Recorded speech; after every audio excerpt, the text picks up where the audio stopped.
Periodismo con sentido, el programa del Barelense. Mi paciencia llega hasta el final. Busco un lugar libre de ellos. Debe haber un mundo de verdad. Basta de boludos. ¿Qué tal? ¿Qué tal? Muy buen día. En este Día del Periodista no me voy a referir de eso porque es como entrar en autorreferencia. Gracias a aquellos que nos han hecho llegar sus saludos y felicitaciones. Pero hoy vamos, ya que estamos hablando de periodista, hablamos de medios y hablamos de influencia mediática. La otra vez hablamos en la editorial pasada de el montón de luchas dispersas que existen que todavía no pueden encontrar un cauce común, aunque las causas de cada problema son las mismas y el enemigo es el mismo. En eso están. Y mientras tanto nos preguntamos, ¿qué es lo que hace que cierta gente claramente afectada por este modelo económico, por esta forma de gobierno, porque viven de un sueldo, por si tienen la suerte de tenerlo o no tienen laburo, son los que peores la pasan, los más postergados, los trabajadores, los que no encuentran un empleo? Digo, ¿qué es lo que hace que cierta porción de esta población aún mantenga esperanzas y expectativas en que todo el sufrimiento que vienen soportando va a tener premio a la mitad del camino? Hay teorías con respecto a esto. Quiero hablar de una de ellas. No voy a teorizar demasiado porque sé que son temas bastante ríspidos para el hombre que está habituado a ver Gran Hermano o los panelistas de TV. Vamos a tratar de simplificarlo. Hay un lingüista norteamericano, hubo, por ejemplo, pues ya falleció, Noam Chomsky, ligado a la izquierda norteamericana, al que le atribuyen el documento 10 formas de manipulación mediática. ¿De qué formas un gobierno manipula la conciencia de la gente? En realidad el documento fue creado por Sylvain Timsit, un francés, en el año 2002. No sé por qué esas cosas del destino se lo atribuyen a Chomsky. Pero bueno, vamos a terminar con el mito de que las 10 formas de manipulación es un trabajo de Chomsky. Es más conocido, obviamente. Él hablaba de que había 10 formas de manipular, ¿no? La distracción, crear un problema para hacer la solución, la gradualidad, el cuento del tío institucional, infantilizar al público, apelar a las emociones, crear ignorancia, intentar crear complacencia, la autoculpabilidad de la víctima, la información privilegiada, el club de los que saben, etcétera, ¿no? Entonces digo, claro, yo leyendo estos puntos digo, ¿cómo lo están usando en la política argentina y cómo ese puede ser el camino para que yo pueda explicarme en mi cabeza por qué las víctimas todavía, no todas, ya crecientemente se van avivando mucho, todavía sostienen expectativas en este gobierno? Por ejemplo, primero la distracción, mirá el pajarito.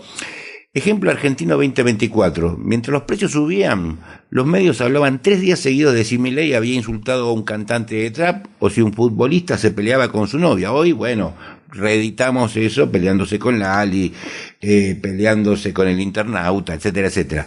¿Por qué funciona esto? Porque el cerebro humano no puede procesar todo al mismo tiempo. Si te saturan con basura, nunca llegás a ver lo importante.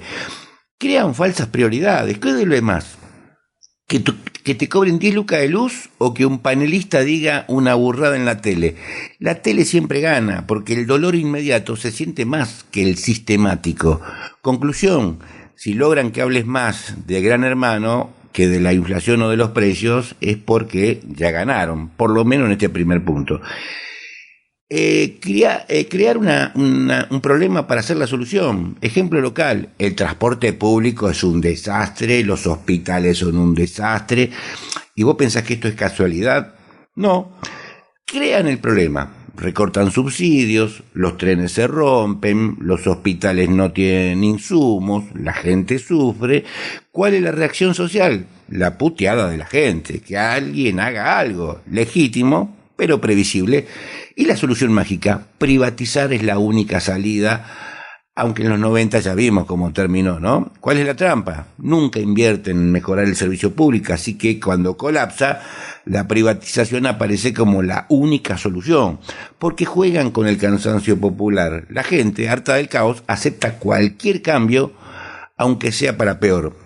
Tercero, la gradualidad. Es como la rana. Si vos a la rana la tirás al agua hirviendo, la rana salta producto del dolor. Ahora, si la pones en agua fría y pones la olla al fuego, la rana se va habituando a la temperatura hasta que, cuando ya no puede soportar más, intenta pegar el salto, pero ya no tiene energía. Y así nos están cocinando a fuego lento. Ejemplo, el boleto de colectivo no sube 100 pesos de golpe, ¿no? Te suben de a 20, de a 10, de a 5. Y esto es psicología pura, porque el shock repentino genera rebelión, como el corralito del 2001, por ejemplo. El ajuste gota a gota adormece. Son solo 20 pesos, total. ¿Qué es 20 pesos hoy? Hasta que en 6 meses te das cuenta que te la pusieron y estás pagando el doble y ni te diste cuenta. ¿Por qué no reaccionamos? Porque el ser humano está programado para responder a amenazas inmediatas, no a las lentas, como en este caso. El cuarto punto, diferir, el cuento del tío institucional. Frase clave del poder: esperen que el ajuste pronto dará frutos. Conoce esa película, ¿no? ¿Cómo te la venden? Como la metáfora del dietista chanta, ¿no? Sufrí ahora, pero en 3 meses vas a estar espectacular. Y cuando no funciona, te dicen hay que esperar 6 meses más, paciencia. En economía también, cuando te dicen el derrame llegará, pero solo derraman tus derechos laborales. ¿Cuál es el truco? Mientras esperas el futuro prometido, normalizás la miseria del presente. Quinto, infantilizar al público, tratarlos como tarados o como nenes. Estrategia clave, tratarlos como chicos caprichosos. Tácticas, por ejemplo, la simplificación extrema. La economía se arregla con Chainsaw, como si fuera un juego de Minecraft. Te lo comparan con un juego, te lo simplifican todo a ese nivel. El paternalismo cruel. Ustedes no entienden, yo sí la veo, mientras desmantela la educación pública. Y la teatralización, gritos, insultos, memes, ¿le suena? Todo esto para que debates serios se vuelvan reality show.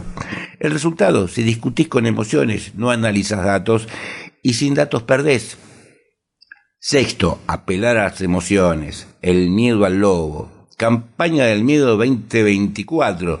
Si no apoyás esto, vuelve el populismo y se acaba la Argentina. ¿Cómo manipulan? Miedo, esperanza. Es más fácil movilizar gente con terror que con proyectos. El enemigo común, la casta, los zurdos, los planeros, divide y reinarás. Y la rabia selectiva. Te indignan con un piquete, pero no con los CEOs que fugan millones, como por ejemplo el subsidio que le dan a la gente de Mercado Pago podría pagar, por ejemplo, varios presupuestos del CONICET o el aumento que están solicitando nuestros jubilados. Efecto, la gente que vota contra algo, o sea, contra su miedo, y no a favor de algo mejor. Séptimo, crear ignorancia, la fábrica de zombies. Ejemplo educativo, escuelas públicas sin luz versus colegios privados con robots, ¿no? Todo. Y te van llevando para ese lado. Y también tiene que ver una cultura intelectual. Vemos al nuevo Zamba. Estudiar la universidad no sirve para nada. El que estudia es un ñoño, pero el que nace en cuna de oro no, Eso no se cuestiona. El objetivo, sin educación crítica, el pueblo no detecta mentiras. Y si ridiculizas el conocimiento, la gente desconfía de los expertos y empieza a creer más en los influencers. Octavo, la complacencia, el opio del consumo. Lema no dicho, mientras tengas TikTok y hamburguesas delivery, no protestarás. La estrategia de esto es el individualismo. Tu éxito depende solo de vos mismo, aunque el sistema está armado para que fracases, Y el consumismo como religión. Si no tenés el último iPhone, sos un pobre diablo, aunque no puedas pagar el alquiler. Película recomendada, El juego del miedo, pero en vez de trampas mortales, en deudas eternas.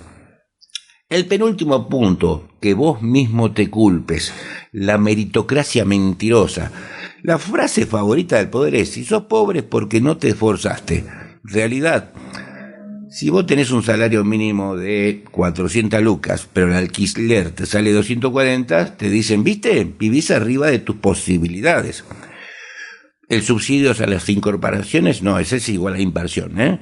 El subsidio a los abuelos es populismo, y así te van cambiando las categorías. El objetivo es que internalices la culpa y que no la deposites en la vereda que corresponde, y vos mismo no cuestiones el sistema que te empobrece, y sí que todo lo expliques por tus propias fallas, ¿no? En eso también lo están haciendo muy bien. Y por último, la información privilegiada, ¿no? El club de los que saben. Banqueros y CEOs saben meses antes qué políticas se vienen y se preparan. Vos te enterás cuando ya es tarde y te dicen, jeje, es por tu bien.